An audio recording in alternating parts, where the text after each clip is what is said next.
पाकिस्तान, तुर्की और इंडोनेशिया ने बढ़ते हुए इस्लामोफोबिया से निपटने के लिए मुत्तहिद होने का मुतालिबा कर दिया। तीनों इस्लामी ममालिक की मेज़बानी में मुनक़िद सेमिनार से खिताब में सीनियर सफारतकारों ने जोर दिया कि अमन, रवादारी और बैनुल मज़ाहिब मुकालमों का एहतमाम नागुज़ीर है।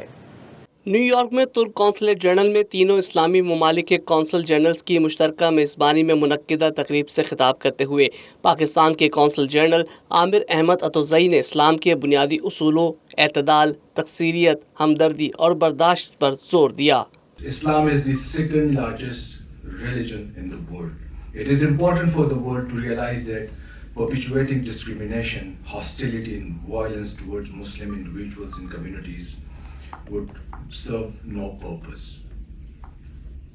The benefit lies for all, respecting and making it inclusive for all. तकरीब में तीनों इस्लामी ममालिक के मुख्तलिफ शोबाहाए ज़िंदगी से वाबस्ता अफराद ने कसीर तादाद में शिरकत की। इंटरनेशनल इंटरफेथ रिसर्च लैब की डायरेक्टर डॉक्टर अमरा साबिक अल रईस ने निज़ामत की। शुरका से खिताब में कौंसल जनरल आमिर अहमद अतोज़ई ने इंतहा पसंदों की एक अक़लियत की तरफ से इस्लाम की गलत तशरीह और 9/11 के वाक़े के बाद से इस्लामोफोबिया के तशवीशनाक इजाफे को उजागर किया और इस्लामोफोबिया से निपटने के इक़दाम के लिए अक़वाम मुत्तहिदा की जनरल असम्बली की करारदाद की हालिया मंजूरी में तुर्किया और इंडोनेशिया के साथ साथ पाकिस्तान के फ़ाल किरदार पर भी जोर दिया। It is important to recognize that the actions of a few extremists do not define the essence of Islam. Since the tragedy of 9/11, we have witnessed an alarming trend of rising animosity and institutional suspicions of Muslims and Islam across the world. It has indeed escalated to epidemic proportions. A narrative has been deployed and developed which mainly associates Muslim communities and their religion with violence and backwardness.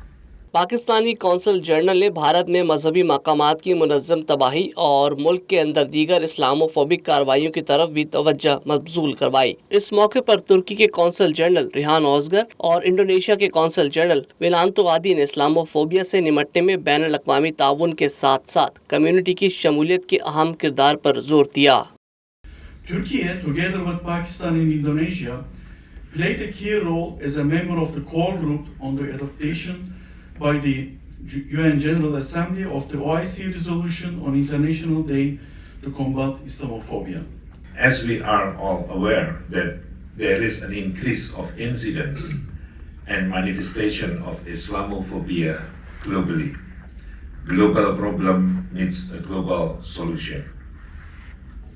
Thus, we need to work together to address this global phenomenon. तकरीब में Islamophobia के तदारुक के लिए panel discussion भी हुई, जिसमें तुर्की से ताल्लुक़ रखने वाले एसोसिएट प्रोफेसर डॉक्टर एनीस बैरकली, इंडोनेशिया से डॉक्टर इमाम शम्स अली और मारूफ पाकिस्तानी सहाफ़ी डॉक्टर रज़ा रूमी ने इस्लामोफोबिया में किरदार अदा करने वाले अवामिल का जायज़ा लिया और इससे निपटने के लिए हिकमत अमली भी तजवीज़ की। That it's about a dominant group of people aiming at seizing, stabilizing and widening their power by means of defining a scapegoat, which is in this case is Muslims. Islamophobia is not a new one. If we talk historically, Islam emerged in Arabia in the presence of two superpowers at that time, Romans and Persian. And as Islam emerged, the fear and if you may say the hatred against Islam started actually. The United States has spent more than $8 trillion in 2 decades on the global warfare, be it Afghanistan, be it Iraq, Syria, Libya, you name it. Seminar में शरीक Pakistani community के शुरगान Islamophobia समेत फ़लस्तीन और कश्मीर की सूरत हाल पर माहिरीन से मुख्तलिफ नौइयत के सवालात किए। मुकर्रिरीन ने कहा कि आज की दुनिया में ख़ास तौर पर भारत में इस्लामोफोबिया के ख़तरनाक मुज़ाहिरे और उनके सद्देबाब के लिए मौसर इक़दामात की फ़ौरी ज़रूरत है।